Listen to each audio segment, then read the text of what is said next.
बिस्मिल्लाहिर्रहमानिर्रहीम। मैं हूँ तारिक शहज़ाद और आप देख रहे हैं तारिक शहज़ाद बलोच बायोलॉजी का चैनल। आप सब देखने वालों से इल्तमास है कि आप इस चैनल को सब्सक्राइब करें, वीडियो को लाइक करें, अपने फ्रेंड्स के साथ शेयर करें। ख़ास तौर पर वो स्टूडेंट जो FSC कर रहे हैं उनके लिए बेहतरीन ऑप्शन है, फ्री ऑफ कास्ट है। सारी बुक आपको पढ़ाई जाएगी, आपने इसे देखना है और समझने की कोशिश करनी है। तो अगर आपको कोई क्वेश्चन है आप कमेंट सेक्शन में मुझसे पूछ सकते हैं। आज हमने पढ़ना है साइटोप्लाज्म, चैप्टर नंबर 4 है, टॉपिक है साइटोप्लाज्म। साइटोप्लाज्म लॉन्ग क्वेश्चन के तौर पर आता है। इसे सॉल्व करने का तरीका ये है, अगर ये आए लॉन्ग क्वेश्चन के तौर पर, आपने इसके बनाने हैं 3 कंपोनेंट। एक बनेगा कि साइटोप्लाज्म की अकरेंस क्या है, दूसरा बनेगा साइटोप्लाज्म की केमिकल कंपोजिशन क्या है, तीसरा बनेगा कि साइटोप्लाज्म का फंक्शन क्या है। अब हम आते हैं सबसे पहले की तरफ कि साइटोप्लाज्म की अकरेंस क्या है। इसमें जो पहला पैराग्राफ लिखा गया है वहाँ से लेकर यहाँ तक ये पैराग्राफ एडिशनल है, आपकी बुक में नहीं है, टेक्स्ट बुक में, but you have to write it before first line of your topic. आपको जो आपकी बुक में लिखा हुआ है सबसे शुरू में ये राइट करना होगा, उसके बाद आप आगे बुक वाला राइट करेंगे। कुछ तरतीब आगे पीछे की हुई है ताकि आप बेहतर तरीके से उसको प्रेजेंट कर सकें। तो सबसे पहले आपने ये पैराग्राफ लिखना। ये पैराग्राफ क्या है कि साइटोप्लाज्म सेमी विस्कस है, सेमी ट्रांसपेरेंट है और सेमी सॉलिड है या सेमी लिक्विड है। यानी ना ये लिक्विड है ना ये सॉलिड है, बल्कि ये जेली लाइक होता है। सेमी ट्रांसपेरेंट है यानी इसमें से लाइट पास नहीं हो सकती, गदला नज़र आता है, क्लियर नज़र नहीं आता। और विस्कस का मतलब है ना गाढ़ा होता है ना पतला होता है, ये इस तरह की सिचुएशन है। ये फैला हुआ है न्यूक्लियर इन्वेलप से प्लाज्मा मेम्ब्रेन तक। पहले तो आपको ये पता होना चाहिए न्यूक्लियर इन्वेलप क्या होता है। बेटा न्यूक्लियर इन्वेलप उसे कहते हैं जो न्यूक्लियस के बाहर मेम्ब्रेन होती है, उसे न्यूक्लियर मेम्ब्रेन भी कहते हैं, उसे न्यूक्लियर इन्वेलप भी कहते हैं। वो तकरीबन अगर एनिमल का सेल है तो न्यूक्लियस उस सेल के सेंटर में होता है, यानी सेंटर से जो न्यूक्लियर मेम्ब्रेन है उससे लेकर सेल के एंड वाले पार्ट तक इसे प्लाज्मा मेम्ब्रेन कहते हैं। मैंने डायग्राम के ज़रिए रिप्रेजेंट करने की कोशिश की, आपने भी ये डायग्राम बनानी है, कोशिश करें ऐसे ही बनाएं। बेटा ये एनिमल सेल है, एनिमल सेल प्लांट सेल से डिफरेंट होता है। अगर इस तरह का सर्कुलर शेप का सेल बना हुआ है तो एनिमल का सेल होगा, प्लांट का सेल नहीं होता। प्लांट का सेल जो है वो यानी लंबूत्रा टाइप होता है, बैजवी शक्ल का होता है, या हम उसे कहेंगे सिलेंड्रिकल होता है, वो सर्कुलर शेप का नहीं होता। तो ये एनिमल सेल है। एनिमल सेल के आप देख सकते हैं बिल्कुल सेंटर में मैंने न्यूक्लियस बनाया है, न्यूक्लियस के अंदर क्रोमोसोम्स को हमने रिप्रेजेंट किया है। अच्छा, अब जो न्यूक्लियस है, न्यूक्लियस के बाहर वाली मेम्ब्रेन को हम नाम देते हैं न्यूक्लियर इन्वेलप का या न्यूक्लियर मेम्ब्रेन का। इसी तरह फिर सबसे बाहर वाली मेम्ब्रेन आ गई, वो सेल की मेम्ब्रेन है, वो सेल मेम्ब्रेन कहलाती है, या उसे हम प्लाज्मा मेम्ब्रेन कहते हैं क्योंकि वो साइटोप्लाज्म के बाहर होती है। तो अब आप गौर से देखें, प्लाज्मा मेम्ब्रेन और न्यूक्लियर मेम्ब्रेन, इन दोनों के दरमियान में जितना मटेरियल है उसे मैंने रेड डॉट्स डाल के रिप्रेजेंट किया है। ये रेड डॉट्स रिप्रेजेंट करते हैं न्यूक्लियर मेम्ब्रेन से प्लाज्मा मेम्ब्रेन तक जिस मटेरियल को, वो मटेरियल सेमी सॉलिड है, वो मटेरियल सेमी विस्कस है, वो मटेरियल सेमी ट्रांसपेरेंट है। इसी को हम साइटोप्लाज्म कहते हैं। तो ये पहला बेटा इंट्रोडक्शन का आएगा, ये आपने लाजमी राइट करना है। यहाँ कुछ हल्का सा मैंने बताने की कोशिश की है कि ये वो मटेरियल होते हैं जो present inside of nuclear membrane and plasma membrane. Nuclear membrane किसे कहते हैं? जो न्यूक्लियस के बाहर होती है। और प्लाज्मा मेम्ब्रेन ये आप ऑलरेडी पढ़ चुके हो, किसे कहते हैं? जो सेल के बाहर या साइटोप्लाज्म के बाहर होती है, वो प्लाज्मा मेम्ब्रेन कहलाती है। नेक्स्ट है ये इसकी अकरेंस हो गई। उसके बाद आगे चलेंगे दूसरे नंबर पर, वो आती है कंपोजिशन, कि प्लाज्मा मेम्ब्रेन और न्यूक्लियर मेम्ब्रेन के अंदर जो साइटोप्लाज्म पाया जाता है उसकी कंपोजिशन क्या है, वो किन किन चीज़ों से मिलकर बना हुआ है।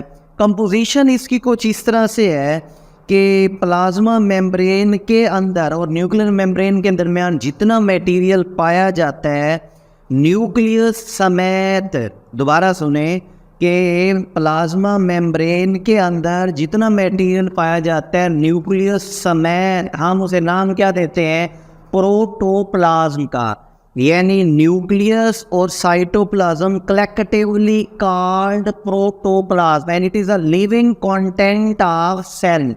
ये जो सेल का लिविंग कंटेंट है वो क्या है, वो है प्रोटोप्लाज्म। और वो किस पर मुश्तमिल होता है, वो मुश्तमिल होता है साइटोप्लाज्म पर और न्यूक्लियस पर। Cytoplasm and nucleus collectively called protoplasm, उसे हम प्रोटोप्लाज्म कहते हैं। यानी उनमें से प्रोटोप्लाज्म में से साइटोप्लाज्म एक हिस्सा है जिसको हमने पढ़ना है।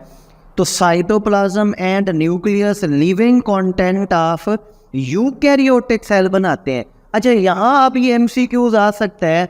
वो कहते हैं यूकैरियोटिक सेल का लिविंग कंटेंट बनाते हैं, प्रोकैरियोटिक सेल का क्यों नहीं हो सकता, हो भी नहीं सकता। वो आपको MCQs में ऑप्शन के तौर पर जो है गलती के चांसेस प्रोवाइड करेगा कि बच्चा मिस्टेक करे। इसमें बात ये है कि यूकैरियोटिक सेल में प्रॉपर न्यूक्लियस पाया जाता है। अगर न्यूक्लियस है तो न्यूक्लियर मेम्ब्रेन है, जबकि प्रोकैरियोटिक के केस में ऐसा नहीं होता। तो प्रोकैरियोटिक के केस में ऐसा नहीं होता, तो इसलिए न्यूक्लियस वाली बात के रेफरेंस से हम उसकी डेफिनेशन नहीं करते। तो ये बात हो गई, ये MCQs के तौर पर आती है। अब इसका नेक्स्ट कंपोनेंट स्टार्ट हो जाएगा कंपोजिशन का।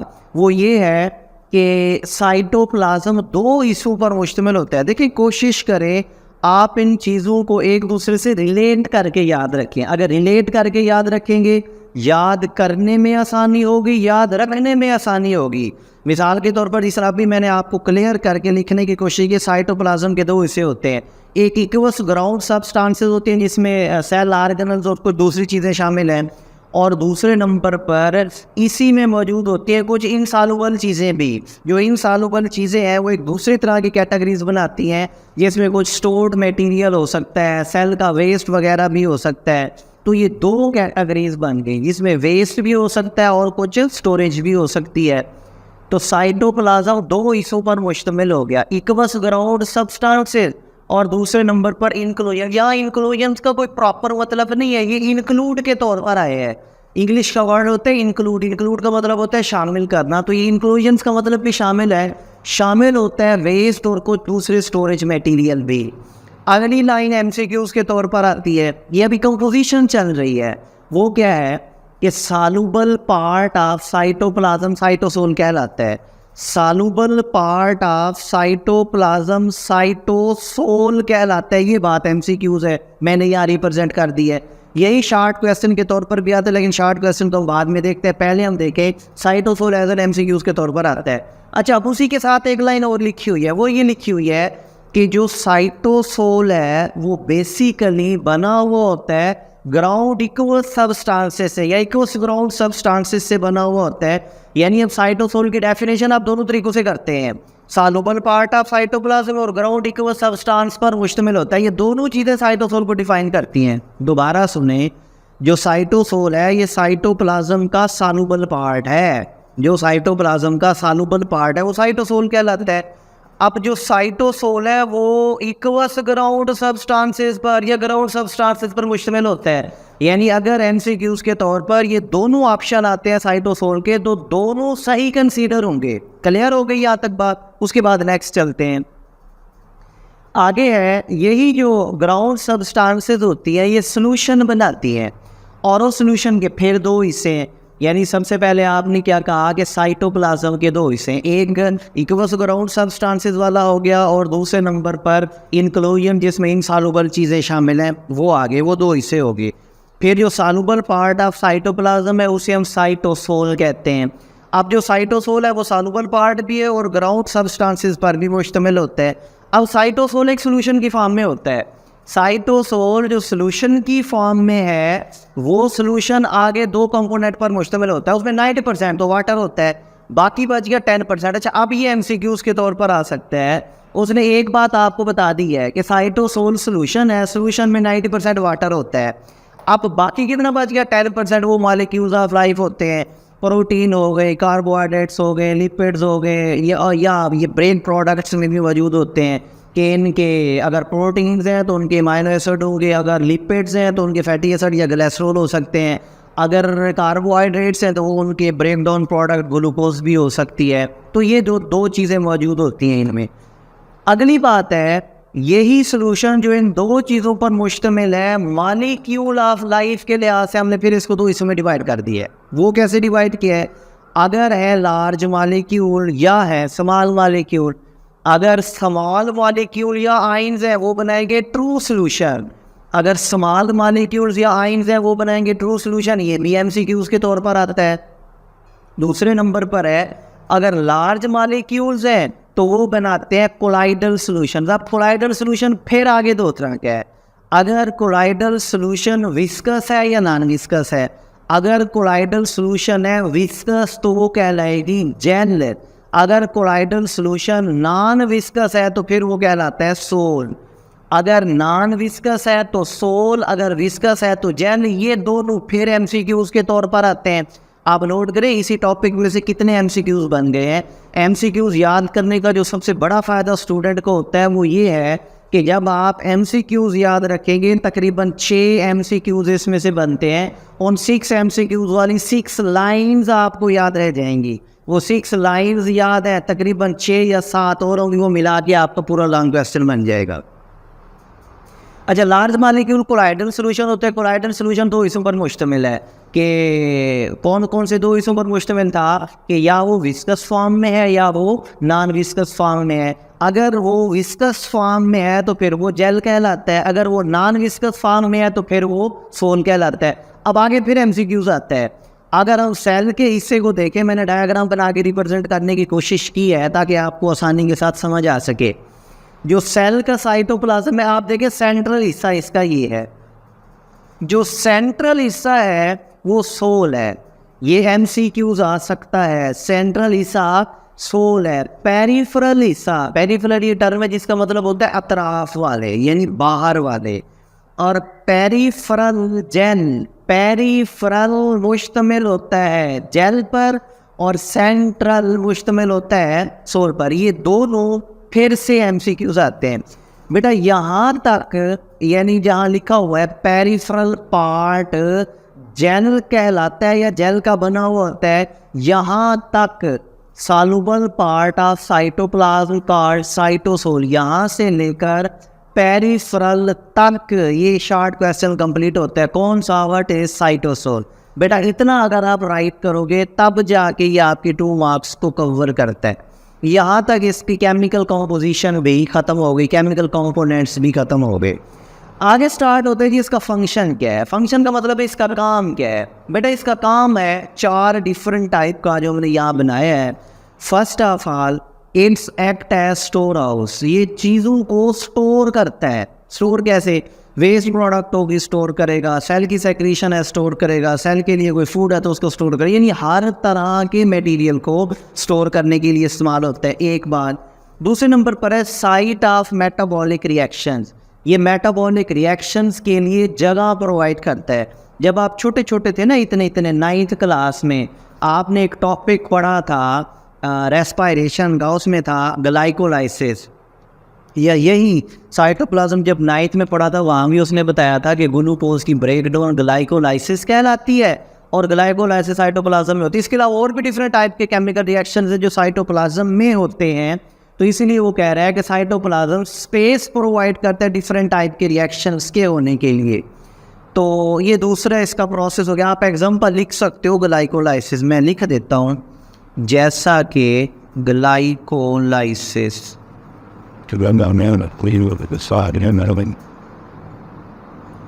ये ग्लाइकोलाइसिस का रिएक्शन भी साइटोप्लाज्म में ही होता है। थर्ड नंबर पर है स्पेस फॉर सेल ऑर्गेनल, ये सेल ऑर्गेनल्स को रहने के लिए जगह मुहैया करता है। सेल ऑर्गेनल्स को रहने के लिए जगह मुहैया करेगा तो इसका फ़ायदा ये होगा, सेल ऑर्गेनल साइटोप्लाज्म में पड़े होंगे, हर सेल ऑर्गेनल अपना अपना काम करेगा और वो काम उस सेल का काम हो जाएगा। अगर साइटोप्लाज्म ना होता तो उन सेल ऑर्गेनल्स को जगह कौन देता? इसीलिए सेल ऑर्गेनल्स रहने के लिए साइटोप्लाज्म है और साइटोप्लाज्म और सेल ऑर्गेनल को स्पेस प्रोवाइड कर रहा है, वो फ़ायदा बनता है कि हर सेल ऑर्गेनल उसमें रहकर अपना अपना फंक्शन परफॉर्म करता है। तीसरा एंडोप्लाज्मिक रेटिकुलम हो गया, गोल्गी अपरेटस हो गया, और राइबोसोम्स हो गए, पेरोक्सीसोम्स हो गए, ग्लाइऑक्सीसोम्स हो गए, लाइसोसोम्स हो गए, वैक्यूल्स हो गए, सेंट्रियोल्स हो गए। ये सेल के साइटोप्लाज्म में पाए जाते हैं और हर सेल ऑर्गेनल अपना अपना काम परफॉर्म करता है। लास्ट एंड फोर्थ नंबर है साइटोप्लाज्मिक स्ट्रीमिंग मूवमेंट, यानी साइटोप्लाज्म में मूवमेंट्स होती हैं जो सेलुलर ऑर्गेनल्स को या सेल ऑर्गेनल्स को विद इन द साइटोप्लाज्म हरकत देने का काम करती हैं। ये with the help of cytoskeleton की हेल्प से होता है या साइटोस्केलेटन की मदद से होता है। तो साइटोप्लाज्मिक स्ट्रीमिंग मूवमेंट की एक एग्जांपल है और उसका नाम है फ्री फ्लोटिंग ऑर्गेनल, जिसमें माइटोकॉन्ड्रिया की मूवमेंट होती है विद इन द साइटोप्लाज्म, और वो मूवमेंट उस फ्री फ्लोटिंग ऑर्गेनल्स की एक्टिव मास मूवमेंट होती है जो साइटोप्लाज्म की वजह से होती है। अब यहाँ से वो एक एमसीक्यूज उठाता है, मैंने मेंशन भी किया है, ये 2 एमसीक्यूज हैं। एक तो फ्री फ्लोटिंग ऑर्गेनल यानी जो घूम सकता है, उसकी एग्जांपल है माइटोकॉन्ड्रिया, ये एमसीक्यूज के तौर पर आती है। दूसरे नंबर पर है कि जो साइटोप्लाज्मिक स्ट्रीमिंग मूवमेंट है वो active mass movement. Active mass movement का मतलब है पैसिव नहीं है, एक्टिव मास मूवमेंट है। बेटा ये भी एमसीक्यूज के तौर पर आता है और ये भी एमसीक्यूज के तौर पर आ सकता है, इसीलिए इसको आप अपनी बुक के ऊपर मार्क कर लें। That was all about the function of cytoplasm. बेटा दोबारा सुने, इस टॉपिक में आपने पढ़ा है कि साइटोप्लाज्म को लॉन्ग क्वेश्चन के तौर पर आपने एक्सप्लेन कैसे करना है। मेजरली तौर पर इसमें एक शॉर्ट क्वेश्चन बनता है और वो है साइटोसोल, उसका मैंने आपको बता दिया कहाँ से कहाँ तक आपने राइट करना है। इसको एक्सप्लेन करने का बेहतरीन तरीका यह है, 3 हेडिंग्स बनाएं। सबसे पहले आप बनाएंगे साइटोप्लाज्म की अकरेंस क्या है, दूसरे नंबर पर बनाएंगे इसकी कंपोजिशन क्या है, और तीसरे नंबर पर बनाएंगे इसका फंक्शन क्या है। बेटा अकरेंस से मतलब अकरेंस के दरमियान और केमिकल कंपोजिशन से पहले किसी भी जगह पे आप इस साइटोप्लाज्म की डायग्राम बना सकते हो और बनानी है, अदरवाइज चांसेस कम हो जाते हैं पूरे नंबर आने के। तो कोशिश करें इस डायग्राम को आप अकरेंस के दौरान ही लिख दें, कहीं ना कहीं इसको एडजस्ट कर दें। उसके अलावा जो दूसरी डायग्राम है साइटोसोल को रिप्रेजेंट करने वाली, जो जेल और सोल के बारे में बताती है, ये आपको समझाने के लिए था। अगर समझ आ गई है तो वेल एंड गुड, अदरवाइज आप इसे ना भी लिखें तो इससे फ़र्क नहीं पड़ता। अगर ये डायग्राम बना देंगे तो ये बहुत अच्छी बात है। बेटा ये था साइटोप्लाज्म के बारे में टोटल जो आपके सिलेबस से रिलेटेड था। आपको इसमें एमसीक्यूज भी बताए गए हैं, आपको इसमें शॉर्ट क्वेश्चन भी बताया गया है, आपको इसमें लॉन्ग क्वेश्चन भी बताया गया है। मज़ीद अगर किसी बात की आप डेफिशिएंसी फील करते हो या आपके कोई सजेस्चन है, आप कमेंट बॉक्स में मुझे इन्फॉर्म कर सकते हो, मैं आपको वेलकम करूँगा। एक मरतबा दोबारा आपसे इल्तमास है कि आप हमारे इस चैनल को सब्सक्राइब करें, वीडियो को लाइक करें, अपने फ्रेंड्स के साथ शेयर करें। कोई बात है तो वो भी कमेंट सेक्शन में आप हमसे कर सकते हैं। और इंशाल्लाह अब मिलेंगे अगली वीडियो में, जिसमें हम आपको बताएंगे कि साइटोप्लाज्म, प्रोटोप्लाज्म और प्रोटोप्लाज्म, ये 3 तरह की टर्म्स है। यहाँ मैंने ज़्यादा एक्सप्लेनेशन नहीं दी क्योंकि उसका एक अलग टॉपिक बनता है, वो आपको सिर्फ समझाने के लिए मैं बना दूँगा कि साइटोप्लाज्म, प्रोटोप्लाज्म और उसके साथ साथ प्रोटोप्लास्ट, ये 3 तरह की टर्म्स हैं। इन तीनों में क्या डिफरेंस होते हैं, इनकी प्रॉपर डेफिनेशन क्या है। तो हम मिलते हैं अगली वीडियोस में। अपनी दुआओं में मुझे याद रखना। अल्लाह हाफिज़।